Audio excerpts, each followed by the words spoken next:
This is Fearless Leadership with Brendan Keegan, a production of Forbes Books. Conversations with leaders who provide valuable, candid insights from their journeys and share their secrets to what made them successful and fearless.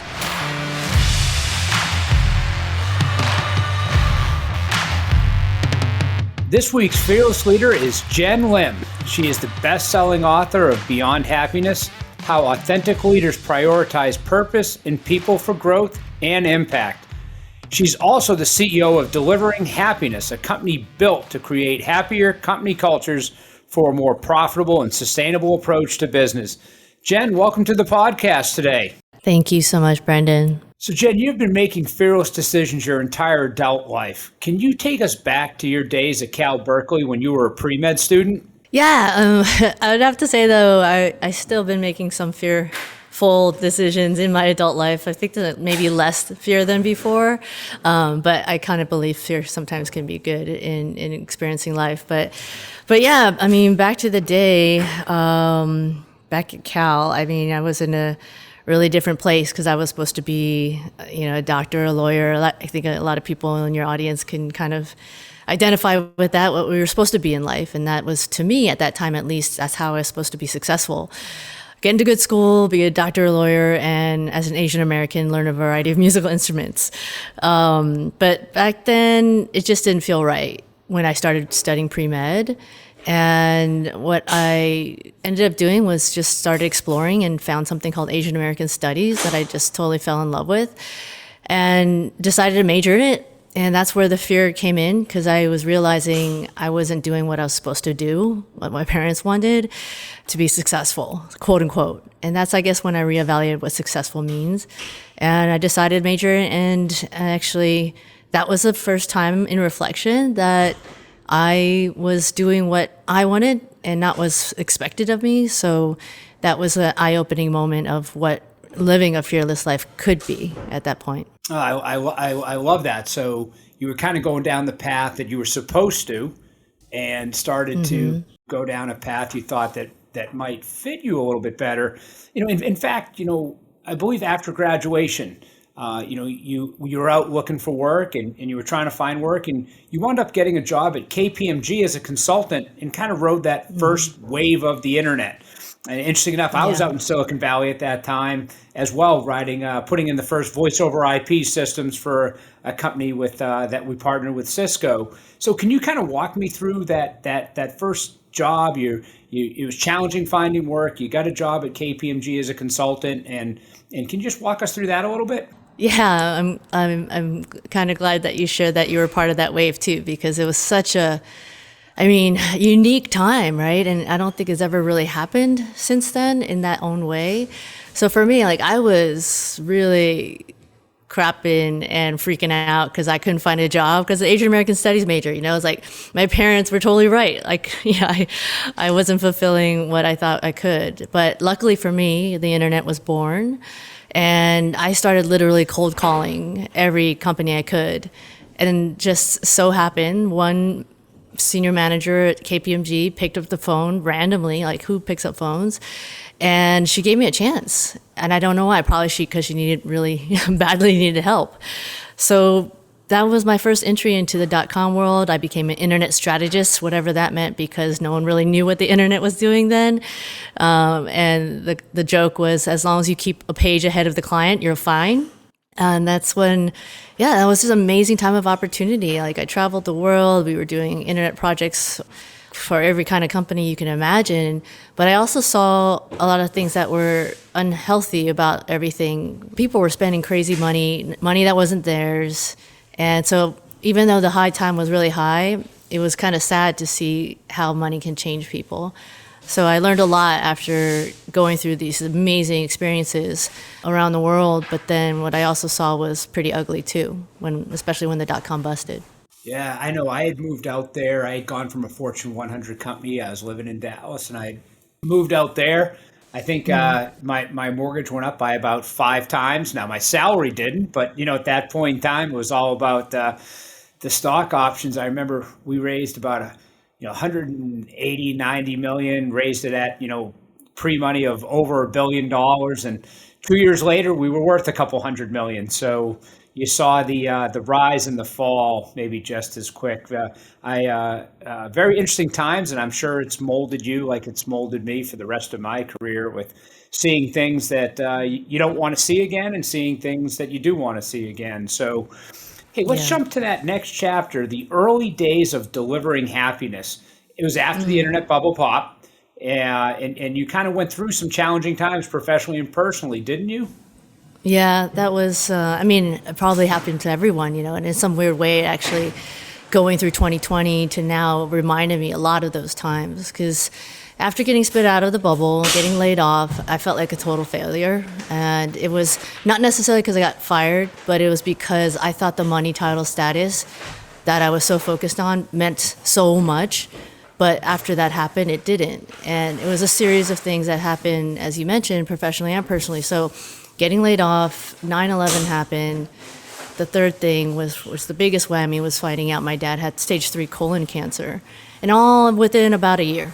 So that really hit me like a ton of bricks of saying, is this really what I'm about? The money, title, status is great in the moment, but what is this really all for? So, being existential and all that, I'm sure a lot of folks went through that at the same time. And without naming it, I realized I wanted to live more according to real values and a more purposeful life. Especially after my dad passed away, I wanted to live by values, and my values became authenticity, freedom, and people.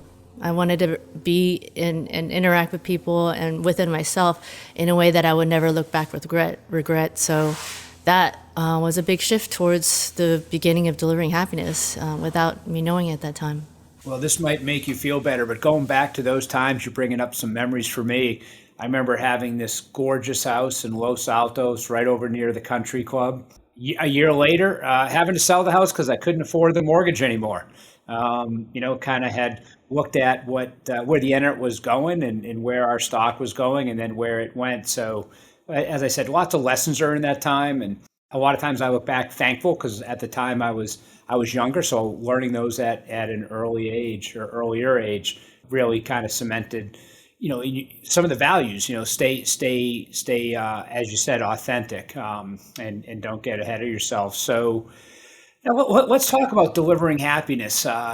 It's been called the world's first culture coaching consulting company. So that's a brand new word for me. I remember when I heard that for the first time, I was like, I haven't seen that. I think you might have made that word up, but could you tell us what it means? Yeah, it is a bit of a tongue twister, though, as you exemplified. As you just heard. It does take a few moments to say it, but yeah, I did come up with it, and it was because of the experiences we had, and particularly for me as a consultant at KPMG, I just saw there are really good things about being a consultant, but I really saw the bad things too of just working so hard and essentially trying to put together the thickest deck of PowerPoint slides you could as a badge of this is a good deliverable, when it's not really about that.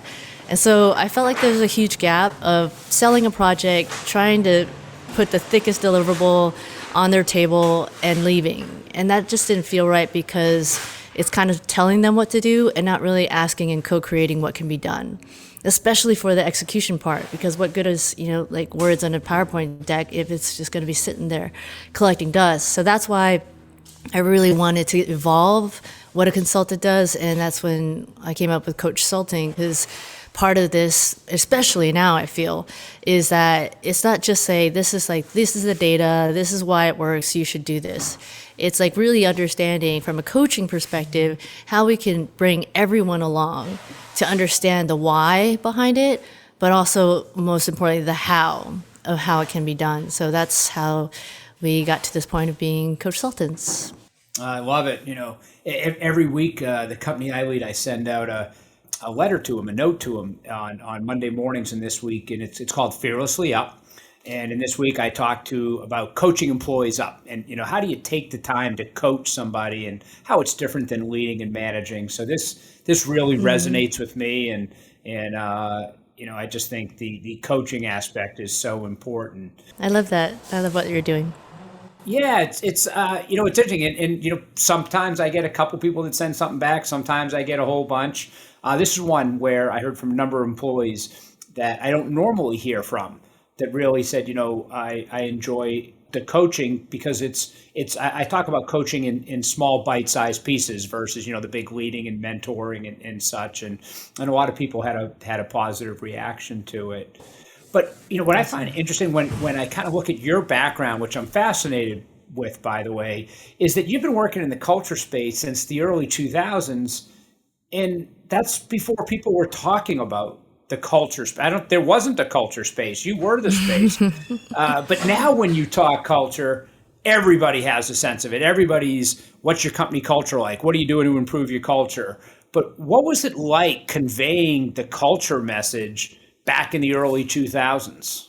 Yeah, that's such a great question, and it's bringing a lot of reflection because you're right. I mean, back then we didn't use the word culture at all. And it's such a trip, like 10, 15 years later, it's everywhere. And it's kind of a bit of an honor to think that somehow a small part of it stemmed from the work and as a consultant at Zappos, because we didn't use the word culture. What we really wanted to do was just prioritize people. That's at the time. So my co-founder, Tony Shea, I started geeking out on scientific happiness and positive psychology. And that was, academic, and it was for the personal sense of happiness, fulfilling happiness for the individual. But what was really interesting to us was like how to bring that to an organization. And so Zappos became this petri dish of how do you experiment with scientific happiness in an organization, in a company, so that you can actually, people are showing up because they want to be there. They're not hitting the snooze button because they actually want to go to work, because their friends are there. And for us, hugely, and it's still, if not even more important today, it's instilling the purpose and values, not just from a company standpoint, but within every single person. So it's really cool to see how culture, and even the word purpose, is no longer, just for those progressive companies out there. It's really every company that understands if they want to have a sustainable business, those are no longer nice to haves. They're need to haves now. Yeah, it's interesting. You talk about when you talk about Zappos, which has obviously been something very near and dear to you. I actually used Zappos about a month ago. We had an offsite with some leaders, and we have a call center, and we were talking about how do you improve the call center's performance. And I was caught off guard that a few people in the room kind of talked about it is what it is. Like, you can only be so good. And I kind of got up and I said, hey guys, I want to compare and contrast to, and I use Zappos as one, and I happen to use a TV internet company that I'm not going to mention their name as another. And instantly everybody resonated with both ends of the spectrum. And I told a little story, and if you don't mind, I had said, I have a son and daughter, and son I coached in football, and you go to Dick's Sporting Goods and you try to get him cleats that fit, and they have them, but they never have the color he wants. So I became an early adopter of Zappos and used to get all my stuff there. But I'll admit, I was the guy that ordered 5 pairs of cleats to hope to get one that worked. And I still remember it was early on. I returned 4. I called up, and the person that answered said, "Hey, Brendan, it looks like you got a young footballer in the house." And I use this as an example. Like literally at this offsite, I said, "How do I call one call center?" And a gentleman looks up, sees that I've ordered 5 pairs of cleats in size youth 12 and 13. And just says, hey, you've got to, and by the way, at that point, he could have probably asked me, for $5, and I would have Venmo'd it to him if Venmo existed then. and yet, this other company that I don't want to mention, me and my wife will all but go without TV and internet for a day or two because we're like, you call, I'm not calling. There's no way I'm calling. And yet, right. they both run a call center, and the purpose of this me bringing this up with this other team was, guys, the only difference is they both do the same thing. The difference is culture, and that that one has a culture of we're going to make our clients feel great, and we're going to solve problems, and we're going to be friendly, and then going back to what you said, authentic and people, and we're going to provide them freedom. And another that more maybe looks at you as a transaction, but it's just funny having used that Zappos example just a month ago at a summit I was talking at. That's so cool. And thanks for your early on and I guess continuous support of that system. Well, Where, well, yeah. as having young kids that played sports, and again, you just never had the right size. I love the free shipping and free returns, and I think that was such a great part. And just the people, whenever you'd call in, were so helpful. And I still remember all the boxes had your values on them when you'd get them at home. And I always thought that was neat. So That's good good memory. stuff. That's actually funny that you bring that up because mostly it is parents that love that service because they do want to buy like 5 or 7 of the same, similar type of shoes. And that's the cool thing about it. Like that was the intention. Sometimes people got a little skeptical, like what is going on here? But that's really why that was a big part of that policy for parents like you. Yeah, well, he always got to wear the right size and the right color he wanted. So on behalf of my young footballer, who's now an older footballer, thank you. Hey, kind of moving on, and a study that I read early this year. I try to keep up on what's important for people in their careers, and I saw this report. It said 68% of workers say that their mental health over the last couple of years, in particular, has become more important than their career. And so I ask you, what kind of effect does that have on companies as they look to attract and retain talent? Yeah, I'm actually loving this question, and this has been coming up practically every conversation interview I do, and this whole sense of where we are with well-being, mental health, psychological safety, that is just the number one thing I think that's in all the conversations I'm having. And what's interesting about that, because I've seen that study, but also there's another study that shows that both CEOs and every worker across the organization feels that way, that mental health is actually more important than their career, of course. But what's interesting too is that I think it was about 80% of CEOs think that they are conveying and communicating that mental health is important for everyone, but only 52%-ish of the employees think their CEO is actually prioritizing well-being. So that's a huge gap. And I think as a good leader, any good leader needs to reflect on what that means, because it's important in acknowledging, yes, this is so important for all of us, but how can we actually make this manifest and actually, operationalize this in a way that everyone does really feel that they are getting support for their mental health and psychological safety. So to answer your question, I think companies, especially in this current state, because there's still a lot of uncertainty with, looming recession and there's, as layoffs and hiring freezes, et cetera, that's happening right now. So the companies that really want to attract and retain the right talent, the best talent for their organization, has to have this embedded in their systems of being able to acknowledge that there are mental health issues, there's psychological safety issues, and have true programs that support it. And, no offense to Calm at all, but it's not getting a subscription to Calm or Headspace and calling it a day. It's actually really having richer programs, like having maybe third-party coaches come in, so that employees don't feel like, hey, I can't talk about my problems, my personal problems, and my mental state with my boss, but then have the resource of someone that actually wants to help you grow and address whatever the mental health or well-being issues you might have. So I think that's a really big part of the equation right now and how we move forward. Yeah, I've always been a supporter of, kind of wellness programs, and because I kind of look at our healthcare system as really being more sick care as opposed to wellness. And I know that after COVID extended for a little while, we launched a program. We said we don't want it to be wellness. We want it to be something different. We called it Restore. And we said, restore, re-energize. It was everything from, getting personal trainers online to nutritionists to mental health professionals and therapists and such. I think one thing that I found fascinating was, and I don't know why I was surprised by this, was the shortage of therapists. That was actually one of the I would say, minor complaints our employees had of the program. And I say that because they were gentle with their complaint. They said, hey, I like the program, but there's just not a therapist available. And I think that shows the supply and demand, the amount of people that all of a sudden said, maybe in 2019, I wasn't looking for a therapist, but in 2021, I am, because I've been isolated. My kids are home driving me crazy, whatever it is. I mean, everybody went through the pandemic differently. But I got to tell you a funny story. I had a wake up call today, right before this. We have 10 summer interns, and they always have a capstone program. And this capstone program that we assign them, last year it was on EVs and electrification. This year it was on Gen Z workers and how companies appeal to them. And they told us where they thought we were good and how we could improve.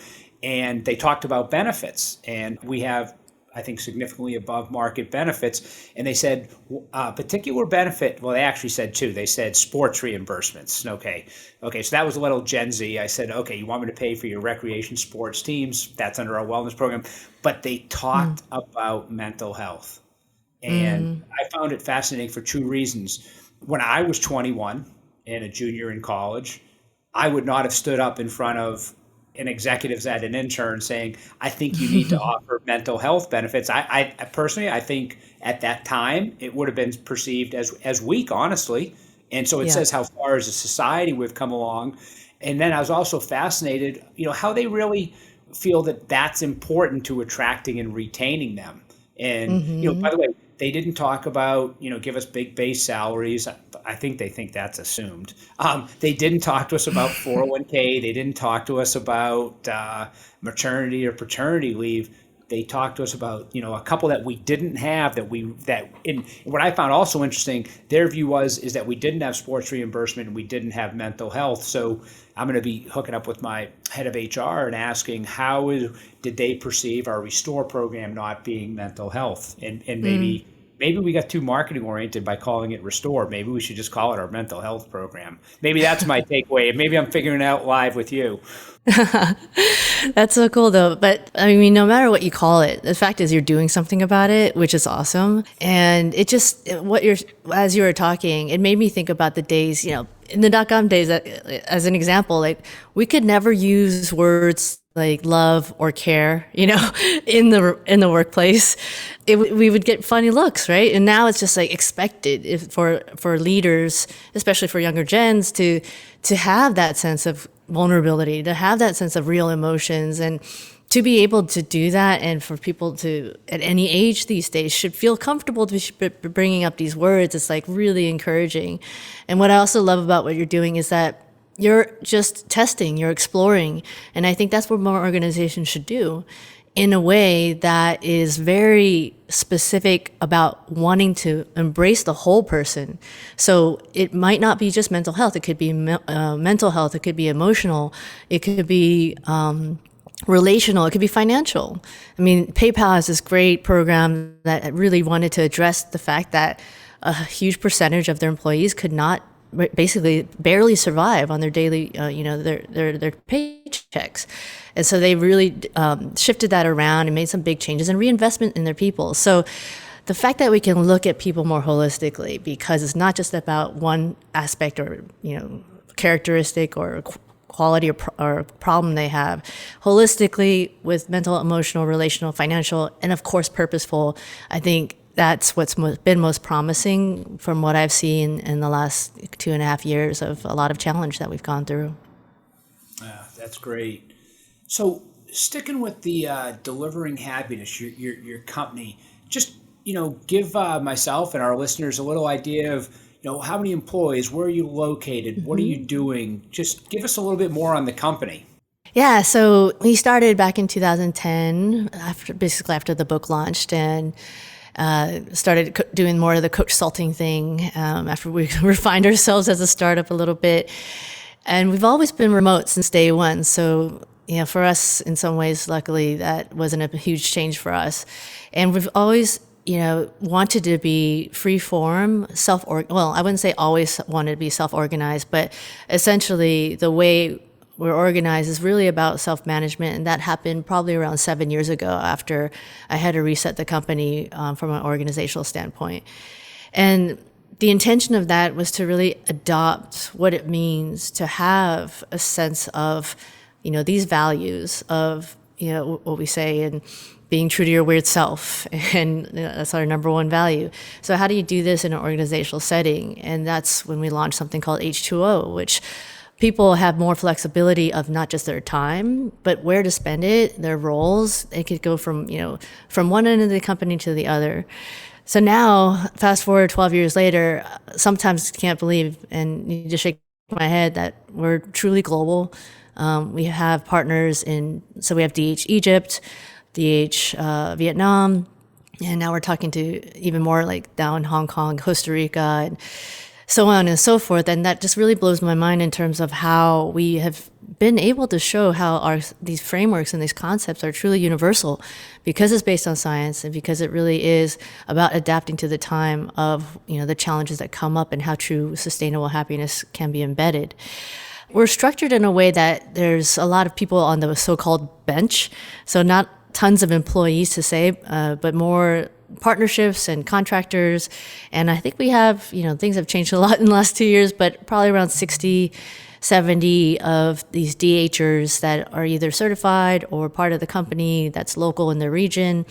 And that's how we've been operating, just as a global DH with the localization of what people want and can be good about, in their specific countries and cultures.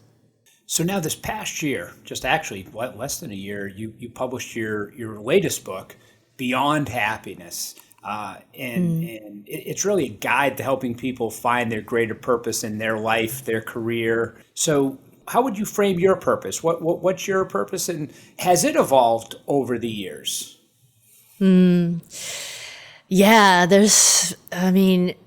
definitely has evolved. Our initial purpose, and that was really aligned with mine in terms of what delivering happiness was all about, was really just scaling this sense of what meaningful happiness is, having a sense of authenticity, having a sense of energy and passion about what you do, and really aligning your values and purpose within and that of the organization. And I think the biggest thing that's changed over the years, for me, especially happened in the last 2.5, is how it's becoming so much more not just about the company, but it really starts from the individual. And that has become my own personal purpose. So I'll give you an example. Like a few years back when I do a keynote or something, people would come up and say, "Oh, that's really cool. Now I know how to change my culture. Now I know how to, scientific happiness." And that felt good. But more recently, especially, with everyone that had to go through what they went through, everyone went through some sort of loss or grief or some sort of pain in their lives. So people are coming up to me now and saying, "Hey, I didn't know what to expect coming to this, and I just found out," and she was close to tears. "I just found out I had a brain tumor just last week, and after listening to what you said, it couldn't have come at a better time for me to understand where I'm at and what I can do from here." And those kind of stories from people coming up to me and saying that from the bottom of their hearts, like that has sparked a different sense of purpose within me. People just want to be heard and understood. And if I can be somehow a way to be there to understand who they are and maybe somehow help, in their journey or wherever they're at in life, not just at work, but really work life, because it's all the same. In the end, it's just our time, precious time here on earth. So I think that's what's evolved my purpose in a different way, coming from workplace happiness to really intrinsically who we are, being accepted and understood for not just our strengths, but also our shadow sides. Not just like the things we do well, but also like our blind spots. I think that's what's really been sparking my purpose these days. It's inspiring. It's inspiring. And hey, by the way, when I remember the first time I saw your company's website, you mentioned this word a few minutes ago, but the word that stuck out to me was weird. You talk about it's okay to be weird, to embrace your weird self. So I found that interesting that you brought that in. Yeah. So hey, Jenn, I wanted to thank you for your time today. This has been great. Thank I know our listeners are going to get a lot out of it. I know I've taken a page of notes here, and I'm going to be following up with you myself. So for those out there, Jenn is a speaker, executive coach, and author. In her best-selling book, Beyond Happiness, How Authentic Leaders Prioritize Purpose in People for Growth and Impact, she draws on her decades of experience in culture and strategy, and she translates it into a practical how-to framework for more sustainable workplaces. Hey, if you've read it, you know what I'm talking about. If you haven't read it, get it right now. It's going to change how you lead your organization. It's going to change how you live in the office, out of the office. It's going to change. Jenn guides all of us, no matter what our title or what our role is, how to live a more meaningful life through the work we do every day. And at the end of the day, that's what it's really about. What I also, would say about Jenn is she keeps her mission simple, profound, teaching businesses how to create workplaces led with happiness and humanity that generate more profits, sustain all people at all levels of the organization, and share how we can make a greater impact by being true to our authentic selves. So that's it for today. Jenn, thanks for joining us, and thanks to our listening audience. Brendan, thank you so much for that. Those are really thoughtful questions. I appreciate that. And that wraps up today's episode of Fearless Leadership. If you enjoy the show, and I hope you do, make sure you take a second to subscribe so you automatically get my new shows when they drop. Also, if you do have a minute, I'd love if you left us a review so more folks like yourself can discover the show. And remember, until next time, have the courage to fail and the faith to succeed. This has been Fearless Leadership with Brendan Keegan. If you want to learn to live and lead fearlessly, go to brendanpkeegan.com. Fearless Leadership is a production of Forbes Books.